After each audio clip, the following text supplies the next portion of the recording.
பொது இடத்த சிறுநீர் கழிக்கிறதுனாலையும் எச்சில் துப்புறதுனாலையும் நிறைய பேர்த்துக்கு நிறைய ப்ராப்ளம் வருதுன்னு சொன்னா நம்ப முடியுதா? ஸோ பொது இடத்த துப்புறதுனால நிறைய பேருக்கு தானே ப்ராப்ளம் வருது. நமக்கு எந்த ப்ராப்ளமும் வரல அப்படின்னு நினைச்சா ஸோ அங்கே தான் நீங்கள் வந்து தப்பு பண்ணுறீங்க. நம்மளை சுற்றி இருக்கவங்களுக்கு ப்ராப்ளம் வந்தால் கண்டிப்பாக அந்த ப்ராப்ளம் நமக்கும் வரும் அப்படின்னு அர்த்தம். ஃபர்ஸ்ட் பொது இடத்த எச்சில் துப்புறது அப்படின்றது ஒரு அநாகரிகமான செயல். ரெண்டாவது, நோய்கள் பரவறதுக்கு வாய்ப்பு இருக்கு. மூணாவது வந்து மற்றவங்க மேலே அந்த எச்சிலோட எஃபெக்ட் தெரியறதுக்கு வாய்ப்பு இருக்கு.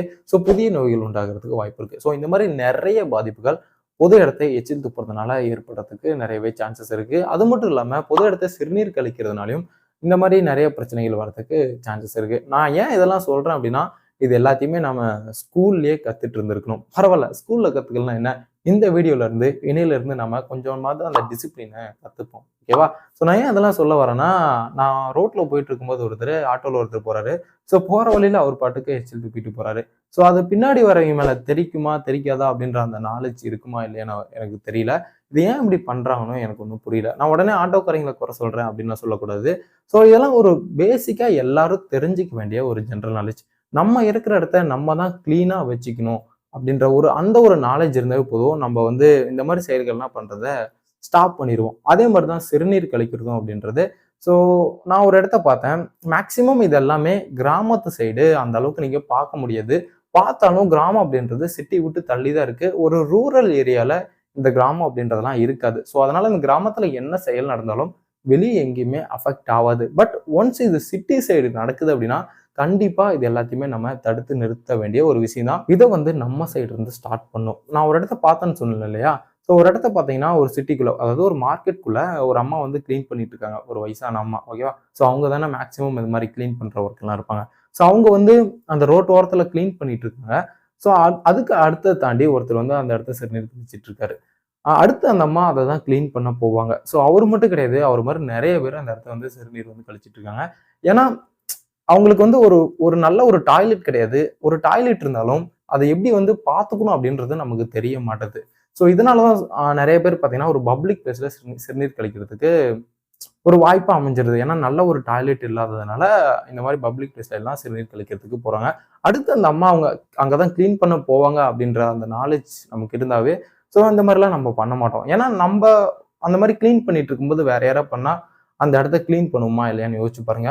ஆப்வியஸா அந்த அம்மா கிளீன் பண்ணி தான் ஆகணும். ஏன்னா அந்த அம்மாவோட ஒர்க் அதுதான். ஸோ கஷ்டப்பட்டு அந்த அம்மா கிளீன் பண்ணி ஆகணும். ஓகேவா? இதெல்லாம் போயிட்டு நீங்க ஒரு பிரைவேட் பிளேஸ்ல பண்ணீங்க அப்படின்னா அந்த பிளேஸுக்கு சொந்தக்காரன் காது மேலேயே போவான். ஏன்னா அவன் இடத்த அவன் கிளீனா வச்சிருக்கான். அவன் இடத்த அவன் வந்து சுற்றுச்சூழல பாதுகாப்பா வச்சிருக்கணும் அப்படின்னு நினைக்கான். பாதுகாப்பா வச்சிருக்கானோ இல்லையோ, ஸோ அவன் இடத்த அவன் வந்து நீட்டா வச்சிருக்கணும் அப்படின்னு நினைப்பான். ஸோ அந்த இடத்த போயிட்டு நம்ம இந்த மாதிரி பண்ண மாட்டோம். இதெல்லாம் எங்க பண்ணுவோம் அப்படின்னா ஒரு ஜென்ரல் பிளேஸ்ல தான் பண்ணுவோம். ஒரு பொது இடத்த தான் பண்ணுவோம். ஏன்னா பொது இடத்த தான் கேட்க ஆள் இல்ல. கேட்டவனும் நம்மளால ஈஸியா சமாளிச்சிட முடியும்.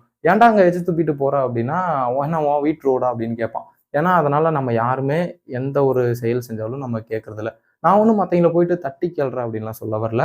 ஜஸ்ட் நம்மகிட்ட இருந்து அதெல்லாம் ஸ்டார்ட் பண்ணுவோம். பொது இடத்த எச்சில் துப்புறத வந்து குறைப்போம். தென் பொது இடத்த சிறுநீர் கழிக்கிறதையும் குறைப்போம். ஓகேவா? ஸோ உங்களுக்கு அவ்வளோ அர்ஜென்ட்டா வந்து யூரின் போகணும் அப்படின்னா, ஸோ நீங்க எங்கேயாவது பெட்ரோல் போட போறீங்க அப்படின்னா, பெட்ரோல் பங்க்லேயே கண்டிப்பா ஒரு ரெஸ்ட் ரூம் இருக்கும், ஒரு டாய்லெட் இருக்கும். நீங்க அந்த டாய்லெட் வந்து யூஸ் பண்ணிக்கலாம். எந்த ஒரு பெட்ரோல் பங்க்கும் ஏன் வந்து இங்க என்னோட டாய்லெட் யூஸ் பண்றீங்க அப்படின்லாம் கேட்கக்கூடாது. ஏன்னா அந்த ஒரு டாய்லெட்டே வந்து அந்த ஜென்ரல் பீப்புள் யூஸ் பண்றதுக்கு தான். அதனால வந்து நீங்க பெட்ரோல் பங்க்ல தாராளமா யூஸ் பண்ணிக்கலாம். ஸோ உங்களுக்கு அப்படி எச்ச துப்பணும் அப்படின்னு தோணுச்சுன்னா, தயவு செஞ்சு பொது இடத்த துப்பாதீங்க. ஸோ ஒரு ரூரல் ஏரியால துப்பாதீங்க. மேக்ஸிமம் எச்ச துப்புறதை தவிர்த்துருங்க. எனக்கு கேட்டா அதுதான் ஒரு பெட்டரான விஷயம். ஸோ நீங்க எச்ச துப்புறீங்க அப்படின்னா, கண்டிப்பா அது ஒரு அநாகரிகமான செயல். மேக்ஸிமம் இது யார்கிட்ட பார்க்கலாம் அப்படின்னா, வயசானவங்ககிட்ட பார்க்கலாம். ஸோ இந்த பீடி குடிச்சிட்டு அவங்க வந்து எச்ச துப்புற பழக்கம் இருக்கு. தென் இந்த இந்த பேன் மசாலாவா, ஸோ அதெல்லாம் போட்டுட்டு இந்த வடக்கன்ஸ் எல்லா இடத்தையுமே எச்ச துப்பி வச்சிருப்பானுங்க. ஸோ அவங்களோட வந்து போன அடையாளம் கண்டிப்பா அந்த எச்சை பார்த்தாவே கண்டுபிடிச்சிடலாம். ஏன்னா அவங்க போற இடம் எல்லாம் அந்த எச்சை வந்து தண்ணி பம்ப் மாதிரி துப்பிக்கிட்டே போயிட்டே இருப்பாங்க. ஓகேவா? ஸோ அதனால இது எல்லாத்தையுமே நம்ம தவிர்த்தாகணும். அடுத்த விஷயம் என்ன அப்படின்னா, குப்பைகளை கண்ட இடத்த போடுறது. ஸோ இது மேஜரா நம்ம எல்லாருமே ஸ்டாப் பண்ண வேண்டிய ஒரு விஷயம். ஜஸ்ட் நம்ம ஏதோ கடையில ஒரு பொருள் வாங்குறோம் அப்படின்னா, வண்டியில போக போக அது விண்டோல த்ரோ பண்ணிடுவோம். இல்ல அப்படியே தூக்கி போட்டுருவோம் ரோட்ல. அதை யாருமே கண்டுக்க மாட்டாங்க. அது காத்தடிச்சுட்டு ஏதோ ஒரு இடத்துக்கு போய் இருந்துரும். ஸோ இந்த மாதிரி எல்லாருமே பண்றதுனால அந்த குப்பைகள்லாம் கண்டிப்பா ஏதோ ஒரு இடத்துல சேரும். அதுவும் இந்த பாலித்தீன் கவர்லாம் கண்டிப்பா மக்கவே மக்காது. அது சுற்றுச்சூழலுக்கு தான் பாதிப்பு ஏற்படுத்தும். அது நிறைய கொசுக்களை உண்டு பண்றதுக்கு நிறைய சான்சஸ் இருக்கு. அந்த இடத்த மண்வளம் கெடுறதுக்கு நிறைய சான்சஸ் இருக்கு. இதனால சுற்றுச்சூழல் பாதிக்கப்படுறதுக்கு நிறையவே சான்சஸ் இருக்கு. ஸோ அதனால இந்த மாதிரி குப்பைகளை வந்து கண்ட இடத்த போடுறத தவிர்ப்போம். குப்பைகளை குப்பை தொட்டியில் மட்டும் போடுவோம். ஸோ நம்ம சைடு மட்டும் இந்த தவறு கிடையாது. ஸோ கொஞ்சம் கவர்மெண்ட்டும் இதை வந்து கண்டுக்கிட்டா இன்னும் கொஞ்சம் பெட்டராகவே இருக்கும். ஏன்னா ஒவ்வொரு ஏரியாவில் வந்து அந்த குப்பை தொட்டி அப்படின்றத இருக்க மாட்டுது. ஸோ கரெக்டாக குப்பை எந்த இடத்த போடுறது அப்படின்ற ஒரு இடமே இல்லை. ஸோ குப்பைகளை போடுறதுக்கும் எந்த ஒரு குப்பை தொட்டியும் இல்லை. ஸோ அப்படி குப்பை தொட்டி இருந்தாலும் நம்ம மேலே இருக்கிற தப்பு என்ன அப்படின்னா, குப்பை தொட்டியை கமுத்து போட்டு குப்பை தொட்டி சுற்றி வந்து குப்பையை போட்டுட்டு இருப்போம். ஸோ ஆனால் அந்த குப்பை தொட்டிகளை மட்டும் குப்பையை போட மாட்டோம். இல்லை அப்படின்னா இன்னொரு சினாரியோ என்ன நடக்கும் அப்படின்னா, ஸோ அந்த குப்பை தொட்டி வலிஞ்சு கீழே போனாலும் அந்த குப்பை தொட்டியை கிளீன் பண்றதுக்கு ஒரு ஆள் இல்லை. அந்த குப்பை தொட்டியை வந்து எடுத்துட்டு போறதுக்கு ஒரு ஆள் இல்லை. கரெக்டான கிளீன் மேனேஜ்மெண்ட் இல்லை. ஸோ அதனால தான் குப்பைகளை கண்ட இடத்துக்கு போறதுக்கான ஒரு ரீசனாகவும் இது அமைஞ்சிருது. மேக்சிமம் எல்லாரும் பார்த்தீங்கன்னா இந்த பிளாஸ்டிக் எல்லாத்தையுமே சாக்கடையில் போடுவாங்க. தயவு செஞ்சு சாக்கடையில் போடாதீங்க. சாக்கடை கிளீன் பண்றீங்களா பார்த்துருக்கீங்களா? ஸோ எவ்வளோ கஷ்டப்படுவாங்க. ஸோ அந்த சாக்கடை கிளீன் பண்றீங்க. இந்த மாதிரிலாம் குப்பைகளை வந்து அந்த சாக்கடையில் போறதுனால தான் ட்ரைனேஜ் போய் அடைச்சிக்குது. ஸோ இந்த மாதிரி அடைக்கிறதுனால தான் அவங்க உள்ள இறங்கி கிளீன் பண்ண வேண்டிய நிலைமை வருது. தயவு செஞ்சு இந்த மாதிரி குப்பைகளை குப்பை தொட்டியில போடுறது மூலியமா கண்டிப்பா இந்த மாதிரி ட்ரைனேஜ் வேலைலாம் அதிகமா உங்களுக்கு இருக்காது. ஸோ நம்ம போய் ட்ரைனேஜ் கிளீன் பண்ணுவோமா அப்படின்னு யோசிச்சு பாருங்க. கண்டிப்பா நம்ம வந்து அந்த ட்ரைனேஜை கிளீன் பண்ண மாட்டோம். ஸோ அவங்க எவ்வளோ கஷ்டப்படுவாங்கன்னு யோசிச்சு பாருங்க. ஸோ அதனால தயவு செஞ்சு குப்பைகளை ட்ரைனேஜ்ல போடாம ஒரு குப்பை தொட்டியில போடுங்க. ஸோ அந்த ஏரியாவில் குப்பை தொட்டி இல்லை அப்படின்னா எல்லாத்தையும் ஒரு கவர்ல போட்டு உங்க ஏரியா சைடு ஒரு குழி பறிச்சு ஆழமா குழி பறிச்சு அந்த குப்பையை அதில் போட்டு அந்த குழியை வந்து மூடிடுங்க. ஸோ இந்த இந்த மாதிரி தான் குப்பை தொட்டி இல்லை அப்படின்னா குப்பைகளை டிஸ்போஸ் பண்ணுறதுக்கான ஒரு வழி. ஓகேவா? இந்த மாதிரி மாற்றங்கள்லாம் நம்மகிட்ட இருந்து ஸ்டார்ட் பண்ணோம். எந்த ஒரு கவர்மெண்ட்டையும் கற்று சொல்ல எந்த ஒரு பிரயோஜனமும் கிடையாது. ஸோ அவங்க நடவடிக்கை எடுத்தாலும் எடுக்கலனாலும் நம்மளோட சுற்றுப்புற சூழலை நம்ம வந்து பாதுகாப்பாக வச்சுக்கணும், நம்ம வந்து சேஃபாக வச்சுக்கணும், நம்ம வந்து க்ளீனாக வச்சுக்கணும் அப்படின்னு நினச்சா ஸோ அந்த மாற்றங்களை நம்மகிட்ட இருந்து ஸ்டார்ட் பண்ணால் தான் ஒரு நல்ல மாற்றத்தை கொண்டு வர முடியும். நமக்கு வரப்போகிற ஜென்ரேஷனும் இதை பார்த்து பழகி கண்டிப்பாக நம்மளோட ஏரியாவை பெட்டராக வச்சுப்பாங்க அப்படின்றது என்னோட பிலீவ். ஸோ நீங்கள் எப்படின்னு எனக்கு தெரியல. ஓகேவா? ஸோ அடுத்து என்ன அப்படின்னா, பெண்களுக்கு மரியாதை கொடுக்கறது. இது மேக்சிமம் இந்தியாவில் இப்போ குறைஞ்சிக்கிட்டே வருது. எந்த ஒரு பெண்ணுக்குமே எந்த ஒரு கரெக்டான ஒரு பாதுகாப்புமே இல்லை. ஒரு பொது பிளேஸ்ல வந்து ஒரு குழந்தைய தூக்கிட்டு போனோம் அப்படின்னா ஸோ அதை கேட்கறதுக்கு ஒரு ஆள் இல்லை.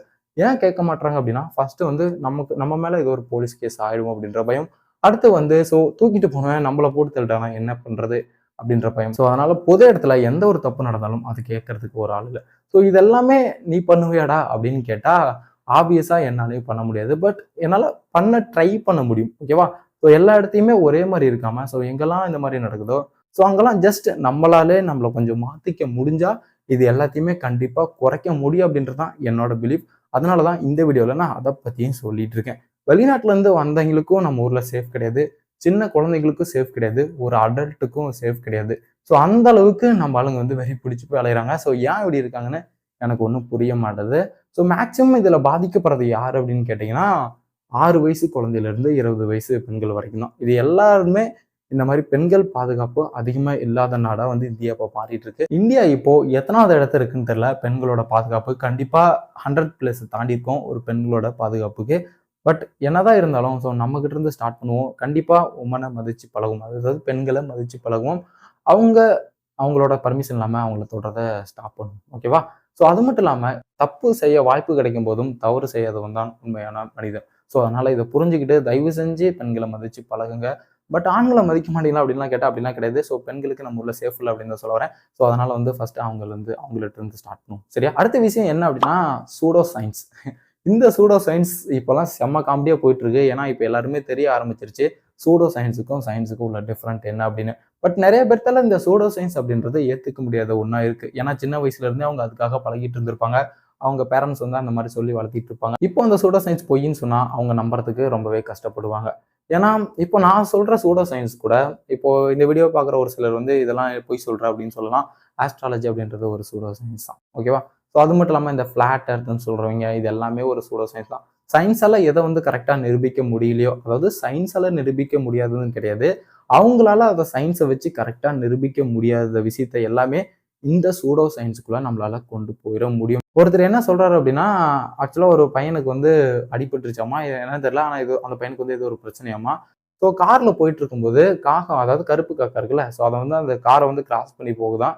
ஸோ உடனே வந்து அந்த ஆஸ்ட்ராலஜி நம்பர் ஒரு என்ன சொல்றாரு அப்படின்னா, இல்ல பொறுமையா போங்க, காக்கா வேற குறுக்கு போயிடுச்சு, நமக்கு ஆக்சிடென்ட் ஆகிறதுக்கு நிறையவே சான்சஸ் இருக்கு அப்படின்னு. அந்த பையன் வந்து அங்க உயிருக்கு போராடிட்டு இருக்கான். அந்த பையனோட உயிர் முக்கியமா, இல்ல காக்கா குறுக்கு போனதுனால நமக்கு ஆக்சிடென்ட் ஆக போகுது அப்படின்ற அந்த பயம் வந்து நமக்கு முக்கியமா அப்படின்னு யோசிச்சு பாருங்க. இந்த சூடோ சயின்ஸ் எங்க இருந்து ஸ்டார்ட் ஆகுது அப்படின்னா, நம்ம குழந்தைங்கள இருந்து ஸ்டார்ட் ஆகுது. எப்படி சொல்றோம் அப்படின்னா, சின்ன வயசுல நீ சாப்பிடலின்னா பேய் பிடிச்சிட்டு போயிடும் அப்படின்னு சொல்லுவாங்க.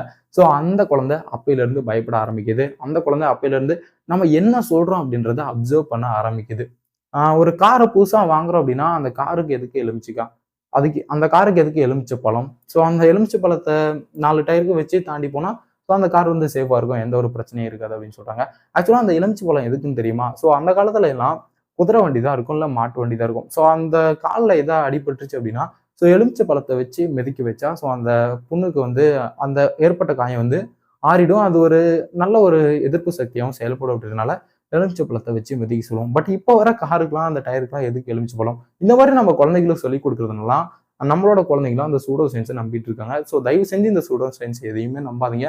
இந்த சூடோ சயின்ஸ் அப்படின்றது எந்த ஒரு யூஸுமே கிடையாது. ஓகேவா? ஸோ நம்மளோட எண்ணம் போல் தான் வாழ்க்கை. நம்ம என்ன பிலீவ் பண்றோமோ அந்த மாதிரி தான் நடக்கும். ஆக்சுவலா நம்ம ஒரு விஷயத்த பிலீவ் பண்ணும்போது ஆட்டோமேட்டிக்கா நமக்கு அதுக்காக ஒர்க் பண்ண ஆரம்பிச்சிடும். ஸோ அதனால தான் சூடோ சயின்ஸ் இப்போ ராசி பலனே சொல்றாங்க அப்படின்னா, ஸோ அந்த நாள் இப்படி போகும் அப்படின்னு அவங்க சொல்றதுனால நம்ம ஆட்டோமேட்டிக்கா அதை ஃபர்ஸ்டே பார்த்துடுறோம். ஸோ அந்த எண்ணத்தை பேஸ் பண்ணியே நம்மளோட அந்த நாள் போறதுனால ஸோ அவங்க சொல்றது எல்லாம் நடக்கிற மாதிரியே இருக்கும். இன்னைக்கு ஒரு தப்பு நடக்குது அப்படின்னு சொன்னா நமக்கு 1000 நல்லது நடந்திருக்கும் அன்னைக்கு. பட் ஒரே ஒரு தப்பு நடந்தா அவங்க சொன்ன மாதிரியே ஒரு தப்பு நடந்துருச்சா அப்படின்ற மாதிரி நம்மளோட மைண்ட் செட் வந்து மாற ஆரம்பிச்சிடும். பட் அந்த 1000 நல்லதை வந்து பார்க்க மாட்டோம். ஓகேவா? ஸோ அடுத்த நாளும் இதே தான் நடக்கும். இந்த மேக்சிமம் இதை சொல்றவங்க எல்லாருமே ஸோ எல்லாத்தையுமே பேசிக்கா நம்மளோட வாழ்க்கையில கவர் பண்ணிடுவாங்க. என்னென்ன நடக்க போகுது, என்னென்ன நடக்கும் அப்படின்ற எல்லா விஷயத்தையுமே எல்லா ஒரு ராசியிலுமே கவர் பண்ணிடுவாங்க. பட் இது எல்லாமே உண்மை கிடையாது. ஸோ என்னை பொறுத்த வரைக்கும் என்னோட பிலீஃப் இதுதான். ஸோ நீங்க வந்து சூடோ சயின்ஸை நம்புறீங்களா இல்லையா அப்படின்றத கமெண்ட்ல சொல்லுங்க. சரியா? பட் இப்ப இருக்க சயின்ஸ் எல்லாமே ரொம்ப தெளிவாயிடுச்சு, ரொம்ப இம்ப்ரூவ் ஆயிட்டோம். அதனால வந்து இந்த மாதிரி தயவு செஞ்சு இந்த மாதிரி ஆஸ்ட்ராலஜிலாம் நம்புறத ஸ்டாப் பண்ணுங்க. ஓகேவா? ஸோ இந்த விஷயத்த நம்ம மேக்ஸிமம் ஃபாலோ பண்ணாலே இந்தியாவை கண்டிப்பா ஒரு ஒரு நல்ல நிலைமைக்கு மாற்ற முடியும். இந்தியாவை மாற்ற முடியுமோ இல்லையோ, கண்டிப்பா நம்மளோட நிலைமைய ஒரு நல்ல லெவலுக்கு கொண்டு போக முடியும் அப்படின்றத என்னோட பிலீஃப். ஸோ நான் ரொம்ப நாளா சொல்லணும்னு நினைச்சிட்டு இருந்தேன். எப்படி சொல்றதுன்னு தெரியல. பட் இன்னைக்கு எனக்கு தோணுச்சு. ஸோ உங்களுக்கும் என்னோட நாலேஜ் வந்து ஷேர் பண்ணேன். தயவு செஞ்சு உங்களோட ஃப்ரெண்ட்ஸ் அண்ட் ஃபேமிலிக்கும் இதை ஷேர் பண்ணுங்க. அவங்களும் இதை பார்த்து ஸோ கொஞ்சம் அது தெரிஞ்சுக்கிட்டோம். ஓகேவா? ஸோ இதே மாதிரி நெக்ஸ்ட் வீடியோவில் பார்க்குறேன். இந்த வீடியோ யூஸ்ஃபுல்லாக இருக்குன்னு நினைக்கிறேன். வழக்கம்போல தான் போகிறதுக்கு முன்னாடி இந்த வீடியோக்கு ஒரு லைக் பண்ணிட்டு மறக்காம சப்ஸ்கிரைப் பண்ணிட்டு போயிருங்க. இதே மாதிரி நெக்ஸ்ட் வீடியோவில் பார்க்குறேன். பாய்.